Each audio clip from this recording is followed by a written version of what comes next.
Lecture du livre des Nombres, chapitre 5. L'Éternel parla à Moïse et dit: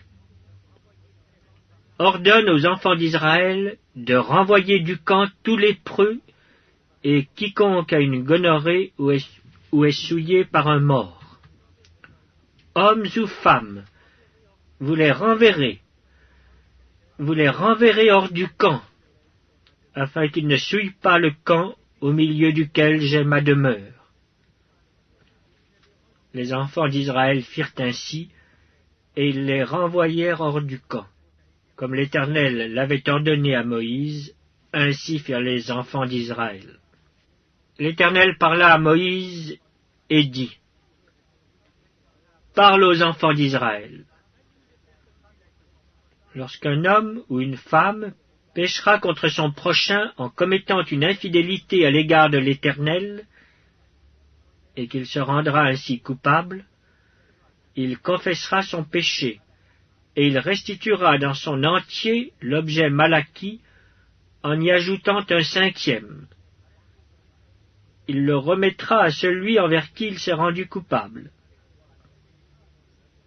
S'il n'y a personne qui ait droit à la restitution de l'objet mal acquis, cet objet revient à l'Éternel, au sacrificateur, outre le bélier expiatoire avec lequel on fera l'expiation pour le coupable.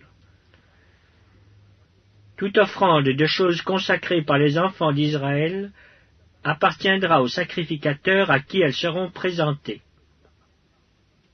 Les choses qu'on aura consacrées lui appartiendront, ce qu'on lui aura remis lui appartiendra.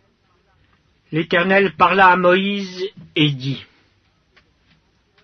Parle aux enfants d'Israël, et tu leur diras: Si une femme se détourne de son mari et lui devient infidèle, si un autre a commerce avec elle et que la chose soit cachée aux yeux de son mari, si elle s'est souillée en secret sans qu'il y ait de témoin contre elle et sans qu'elle ait été prise sur le fait, et si le mari est saisi d'un esprit de jalousie et a des soupçons sur sa femme qui s'est souillée, ou bien s'il est saisi d'un esprit de jalousie et a des soupçons sur sa femme qui ne s'est point souillée, cet homme amènera sa femme au sacrificateur et apportera en offrande pour elle un 10e d'épha de farine d'orge. Il n'y répandra point d'huile et n'y mettra point d'encens, car c'est une offrande de jalousie, une offrande de souvenir qui rappelle une iniquité. Le sacrificateur la fera approcher et la fera tenir debout devant l'Éternel. Le sacrificateur prendra de l'eau sainte dans un vase de terre. Il prendra de la poussière sur le sol du tabernacle et la mettra dans l'eau. Le sacrificateur fera tenir la femme debout devant l'Éternel. Il découvrira la tête de la femme et lui posera sur les mains l'offrande du souvenir, l'offrande de jalousie. Le sacrificateur aura dans sa main les eaux amères qui apportent la malédiction. Le sacrificateur fera jurer la femme et lui dira: Si aucun homme n'a couché avec toi, et si, étant sous la puissance de ton mari, tu ne t'en es point détourné pour te souiller, ces eaux amères qui apportent la malédiction ne te seront point funestes. Mais si, étant sous la puissance de ton mari, tu t'en es détourné et que tu te sois souillé, et si un autre homme que ton mari a couché avec toi, et le sacrificateur fera jurer la femme avec un serment d'imprécation, et lui dira: Que l'Éternel te livre à la malédiction et à l'exécration au milieu de ton peuple, en faisant dessécher ta cuisse et enfler ton ventre, et que ces eaux qui apportent la malédiction entrent dans tes entrailles, pour te faire enfler le ventre et dessécher la cuisse. Et la femme dira: Amen, Amen. Le sacrificateur écrira ces imprécations dans un livre, puis les effacera avec les eaux amères.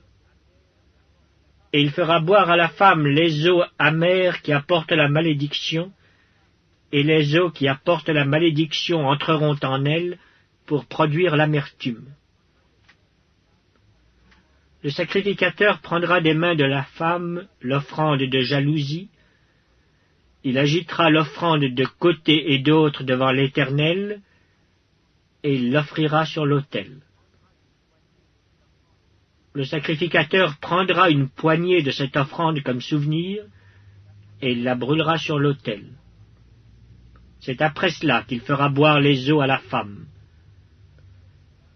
Quand il aura fait boire les eaux, il arrivera, si elle s'est souillée et a été infidèle à son mari, que les eaux qui apportent la malédiction entreront en elle pour produire l'amertume. Son ventre s'enflera, sa cuisse se desséchera, et cette femme sera en malédiction au milieu de son peuple. Mais si la femme ne s'est point souillée et qu'elle soit pure, elle sera reconnue innocente et aura des enfants.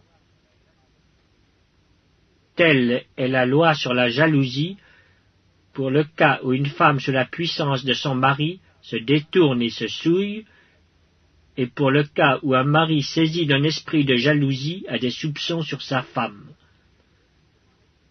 Le sacrificateur la fera tenir debout devant l'Éternel et lui appliquera cette loi dans son entier.